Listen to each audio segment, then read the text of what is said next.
Hey, I need to work on like an intro, like the good booktubers have, because I get on here every time and I go, hey. I'm also being terrorized by a spider, so if you see me looking up a lot, it's just me keeping an eye that's not like directly on top of me. Anyway, okay. Hey guys, what's up? How we doing? Welcome back to this channel. Hey, today I am working on a few like office-y things, doing some fun stuff, but also I will be doing the buzzwordathon 24-hour readathon for you guys. Oh no, I lost it. Oh man. Well, that's annoying. Spider's lost, so that's fine. Anywho, it is going to be my buzzwordathon 24-hour readathon with you guys. I was unable to complete April's, so this will be a combination of April and May. April's buzzword was big, little, small, tiny, whatever word you want to choose. For this, originally, I was going to read A Little Life. I knew I would not finish that in time. That is its own separate reading vlog. That's its own separate thing entirely. So the books that I will be reading for April will be All Her Little Secrets by Wanda M. Morris. This was also the Literally Dead Book Club reading book pick choice words for April, and I wasn't able to participate because I didn't have the book available to me at the time. But now I do. Sorry, I'm still looking for the spider. This is chaotic. But I am still going to watch the live show. It's still up on YouTube, so my plan is to read it, watch the live show, hear what people think, pretend that I was there. And then for May, which we're still in May, so we're doing something right. May's buzzword is directions. So any north, west, south, left, diagonal, down, over, whatever you want it to be, you know? For this, I'm choosing a sequel, but it's okay because it's a novella series. So like it works. It's fine. So I will be reading When the Tiger Came Down the Mountain by Ni Vo. This is the second book in her novella series. The third book comes out October this year, so I wanted to get caught up and ready for that because I'm excited for it. I have no clue what these books are about. The first one is the Empress of Salt and Fortune. No clue. Not a single clue what these are about. Nada. Nothing. Head empty. So I'm gonna start with All Her Little Secrets while I'm working on some work things, and then I have some YouTube work to do, and then I'm hoping the goal will be to listen to the book while I work on my book journal because I've been really neglecting it this year. I have not updated since March, but I haven't actually like done anything. I'm also running out of pages, so this will be the goal if I have time today while I listen to my audiobooks. So that is the plan, that is what's going on, but I am starting All Her Little Secrets now, and I will let you guys know what it's about when I know. Great, love this plan. Okay. Hey guys, the fan is probably really loud, so I'm sorry about that. I will try to make this quick. Let's talk about my reading. So today, oh wow, okay, I'm unprepared for this. So today at work, I listened to, it was like super dead at work, like nothing to do majority of the day, dead at work kind of day. So I was listening to All Her Little Secrets by Wanda M. Morris. I don't know if that's correct. It'll be on the screen though, so you can laugh at me if I'm wrong. But yeah, so I have started this. I have 2 hours left of the audiobook. This is a legal crime mystery thriller. This is about a girl who's having an affair with her boss, and her boss turns up murdered in his office. So you're following the events of this murder, and there's more attached to it, and you're just kind of finding the behind the scenes. I think it's fine. I think there's a lot of good commentary here. I think this book is opening doors for conversations, which I think is why this makes a really good book club pick for the Literally Dead book club last month. But as for like my enjoyment, it's there, but it's not really there. Although the plot twists haven't been plotty twisty yet. There hasn't been a reveal that I'm like, ooh. But I was a little disappointed at the start of part 2. Exactly what I was really hoping wouldn't happen happened. And I was like, dang it. I know it's good for the plot. I knew it was gonna happen, but I was just like, can we not just like not? But it happened. But it's fine. I really enjoyed the second chapter after part 2. This, if you haven't read this, none of this makes sense, and I'm sorry. But I really enjoyed the way the author wrote her watching the news and also like picking out her outfit for the day, and how they were like overlapping each other before she finds out what happened. And I really appreciated that. I don't know, I just really enjoyed that writing style and like how it was delivered and whatever. But yeah, I enjoyed that. But overall, the experience is like fine. Yeah, I'm not like jumping for joy over this. It's not keeping me super gripped. There's not really anything happening. Nothing is shocking. I don't see many puzzle pieces figuring out where it's going, but like none of it's surprising. And I want my thrillers to be a shock and interesting and like crazy, but that's just not quite what I'm getting, and that's totally okay. So yeah, that is my update. I probably won't finish this until tomorrow, so I will probably see you guys tomorrow. Alrighty. Hey guys, so I'm gonna do my makeup and chat about All Her Little Secrets because I finally finished. So this definitely is not a 24-hour readathon like I normally do, but I'm at least reading books. Excuse me, sir. But in true Kayla fashion, I will do my makeup and talk about the book. All Her Little Secrets is following our main character, Ellie. That sounds right. I don't know if that is right. But we're following her, and she has a lot of secrets in her past, in her present.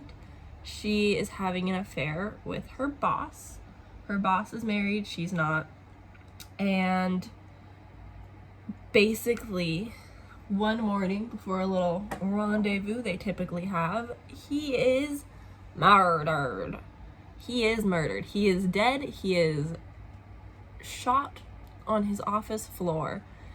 And basically, the book just follows everything that happens after that. She doesn't report it to the police, so she's already stacking up the secrets, and then slowly they're all getting revealed by everybody else around her, and the storyline becomes so much bigger. The plot goes to so many places. It's an insane ride for sure. I really liked her as a character. I really enjoyed the social commentary throughout it, specifically surrounding women and specifically Black women in the work field and in like the South. Pretty sure this was in Georgia, which I've never been to the South. I don't necessarily ever plan to go to the South. Like, Florida is as south as I go, and it's for Disney, and it's very short. So yeah, already off to a banging start because someone is dead and she is a lawyer. So like, she knows the law. She knows what she should be doing. And that part is kind of what bothered me partially. Like, I understand that she is a Black woman with previous trauma from her childhood surrounding the police especially.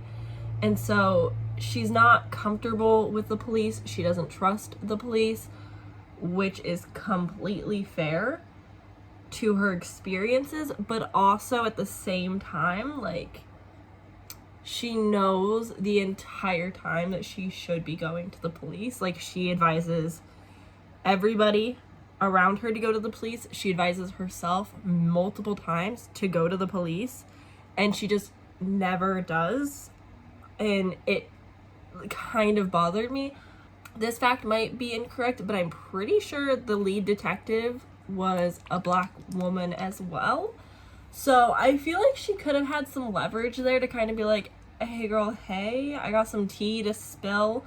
I've discovered a few things, like, shit wild, but that didn't exactly happen. And I was like, but why? Like, girl, spill the tea. Like, tell her everything and clear your name. What do you mean? But with that said, that's what happens. And by the end of it, like, this is like mostly a mystery, which I'm not super into mysteries, but overall I really enjoyed the storyline progression. This was such a better story compared to Razorblade Tears, but it like low-key has similar vibes. But I'm not a big mystery girl. I'm not a big mystery girly. I don't really want random people investigating murders and stuff to clear their name all the time. I'll take it here and there. I gave this 3.5 stars, so like it didn't bother me as much as previous books have. So I think it's really gonna come down to like what in the mystery genre I can handle. Cozy mysteries, I'm not sure how I feel about those, but like thriller mysteries like this one, I think I enjoyed a bit better because the end definitely had some thrills. I went to bed the night before yesterday. I finished this yesterday, and I was listening to it, set my little 30-minute timer. I was like, okay, we'll listen to 30 minutes before bed. And I was like, I can't sleep. I was so invested. I was wired. I was like, oh my god, like, what is happening? It was too thrillery for like a bedtime story. But I really enjoyed those parts. I really enjoyed the ending. I do feel like it was a little long for my like. I prefer my books to not have a bunch of like blah in the middle. But like, it is what it is. The entire ending though, before like the actual ending, so like I guess approaching the climax, I was like, girl, like, do yourself a favor, go to the news outlets that aren't like super conservative red wing party, like go to your blue liberal news station, give them the evidence, keep a copy for yourself, and then go to the police and be like, you know, if I'm framed for murder, at least the news outlet will expose it. Like, come on, that's just like what you do in the 21st century, right? Anywho, those are my thoughts and feelings there, I guess. I don't have a whole lot else to say. I haven't watched the live show yet. I do plan to. But yeah, that's what's going on. I did not get very far into my makeup to talk about that. But yeah, that is how I feel about it. I'm excited for the live show. I think this is going to have a pretty good overall rating, a good overall conversation. I think this one is a better conversation haver for a book club.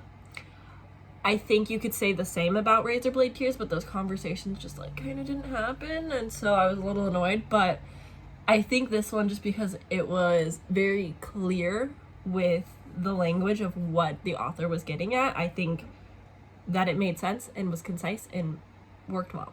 So those are my thoughts and feelings on that. I'm gonna finish up my makeup, and then I'm gonna start reading The Empress of Salt and Fortune so that I can get to the When the Tiger Came Down the Mountain for May's buzzword. All right, let's do it.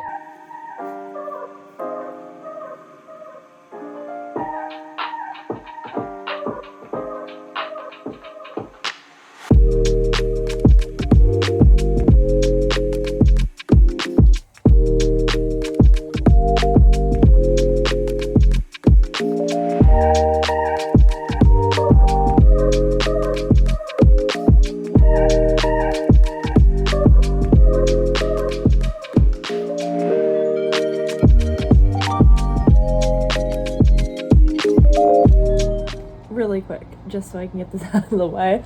I just finished The Empress of Salt and Fortune, and I was like following, everything made sense, but at the same time I was like, is this just like me, a fly on the wall here for a basically grandma retelling a story? Like, is that what's happening? Okay, once I realized like that is it, then I was like, all right, I'm on board. This was very beautiful. The writing was exquisite. Much shorter compared to Siren Queen, a lot easier to digest and just enjoy, but overall, yeah, this was good. Rating it a 4 on Goodreads, but it might be more like a 3.5 just because of the aspect of it's just being told a story, and that's most of it, which isn't a bad thing. But it was really nice to listen to, and I didn't really end up reading along with as much. I just really wanted to listen to the audiobook because it was pretty good. And there's another thing I wanted to say. Oh, the premise. I really enjoy the cleric. They are like an interesting magic system in a way. Like, the clerics are those who remember everything. So our main character uses they, them pronouns. They went to this house and met with the owner that they didn't know lived there, Rabbit, and Rabbit tells the story of the Empress of Salt and Fortune. And it's just like, it's a really nice story, but I really enjoy the aspect of the clerics having to be the ones to remember things and like teach it to their kids and pass down memories and history. I don't know. I really like that concept. I'm very intrigued to see when the tiger came down the mountain, like if that's a completely other storyline or like what's the deal? Where's this series going? But I'm intrigued if we're gonna start that. I've been a little busy today because there's been a lot of things going on, unfortunately. So we're just kind of dealing with things as we go, but we're gonna get this video wrapped up for you guys and it'll be great. So yeah. New day, same sweatshirt, you know the drill. Hey. Totally meant to update you guys yesterday before like this happened, but that's not quite what happened. So my bad. Let's talk quickly about When the Tiger Came Down the Mountain by Nevo, and then we can just wrap up this vlog. So When the Tiger Came Down the Mountain, this is the standalone companion follow-up to the first book, The Empress of Salt and Fortune. I always want to say the Salt of Empress or something like that, but this is a standalone but yet follows the same main character, but they're not necessarily connected. You could read them completely out of order, it wouldn't matter at all. But we are still following Chi, and they are with this group traveling to another village, and they come across some hungry tigers. But these tigers are angry and bitter. They're upset because the tigers have their own history that's being told wrong. And so basically, Chi has to tell them a story to save their life. And so that's what happens. We're hanging out with these tigers, and the story is being told and corrected along the way, and then they're still like at the end planning to eat them. But luckily that doesn't happen, and there's a third book coming out in October. So overall, this one was fine. It was good. The writing didn't hit quite as hard for me. The story wasn't as compelling as the first. I really did prefer The Empress of Salt and Fortune over When the Tiger Came Down the Mountain. That's just how I feel. Both are good in their own respect, but I just didn't fall as in love with the second one. So I gave it 3 stars. So that's really all I need to say on that. They're very short. I still recommend the series. Again, the third one's coming out in October, so if you're interested, it's a good time to pick them up. The audiobooks are available on Scribd, and the ebook for the first one is also available on Scribd, so whatever you prefer. So yeah, that's overall what I read. So overall, to wrap up this vlog, happy buzzwordathon. We're going into the 6th month, which is crazy. We'll talk about that in a second though. To wrap this up, the first one I read was All Her Little Secrets by Wanda M. Morris. This was a 3.5 stars, rated 3 on Goodreads. This thriller was good. I've still not watched the live show. That's on my agenda today. And so yeah, overall, a good mystery thriller. I liked it over other mystery thrillers. It kept me hooked, and the ending had the thrills that I was wanting. Heart racing, what's gonna happen to her? Do recommend. And then for May's buzzword, oh yeah, my bad, I'm such a good YouTuber. April's buzzword was small, little, tiny, large, big, whatever size related word you wish to choose. And so yeah, All Her Little Secrets, because it was the Literally Dead Book Club book, it was perfect. If you want to pick this up, it works great for June, which is the buzzword all. So if you missed it and you want to pick it up, there you go. Boom. You're participating, and you can watch the live show if you're interested. And then for May, I read When the Tiger Came Down the Mountain, because the buzzword was directions. This is a very short, easy book to read. It's, I think, 128 pages. So 3-hour audiobook, super easy to fly by and just enjoy. If you like being told stories, it's fantastic. Like, you just can enjoy, maybe color, paint, do something really relaxing, and just be told a story instead of feeling like you're involved in the story. It's just like a nice break from most stories. It's very unique in that sense. But yeah, that's what I finished.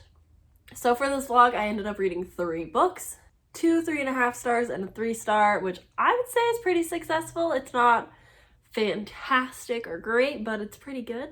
I'll take it. As for June, the buzzword being all, as I mentioned earlier, I have 2 books planned. We'll see how they go, but I'm for sure gonna read one of them, you know, vlog to come. Hopefully we'll get back on the 24-hour readathon journey, seeing as they're relatively short. So I will be trying to read All the Light We Cannot See. I do not know the author. This is a World War II historical fiction, I believe. And if not that, then I want to read All of Us Villains, which I also don't know the author of. But they're on the screen. You can check them out if you want. I don't know much about them. I was just letting you in on what's going on next month for this next installment. Anyway, that's it from me, guys. Thank you so much for watching. If you enjoyed it, or just overall enjoy my buzzwordathon reading series, give this video a like. You can comment down below if you're participating in what you're reading. There are so many books that fit in these categories, like it's endless. But it's really enjoyable to see what people pick. So yeah, let me know what you're reading down below, and subscribe if you want to see my monthly buzzwordathon reading vlogs. Almost monthly. This one doesn't count. Okay. But yeah, that's it for me, guys. I'll see you all later. Bye!